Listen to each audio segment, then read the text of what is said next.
There was also a problem in explaining how heat capacities worked for different elemental substances. Heat capacity is a property of materials that relates the amount of heat energy required to raise the temperature of the object by 1 degree Celsius.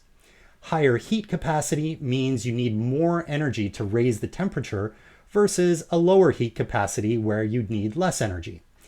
It was expected that the heat capacity for elements should be similar if the number of atoms were the same. The rationale was that heavier elements would vibrate slower, given some energy, as compared to materials with lighter elements, which would vibrate faster. It shouldn't matter what the energy was, both materials should vibrate to some extent.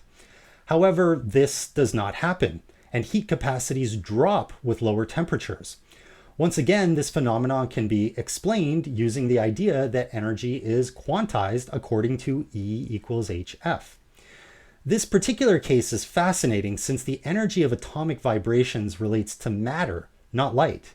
Yet once again, we see a situation where there needs to be enough energy in order for an atom to absorb a quantity of energy to start vibrating. If there isn't enough energy, the atoms won't vibrate, and hence, the heat capacity is reduced. In other words, you need a minimum quantum of energy for absorption. Energy does not get absorbed for smaller ranges of values as once thought.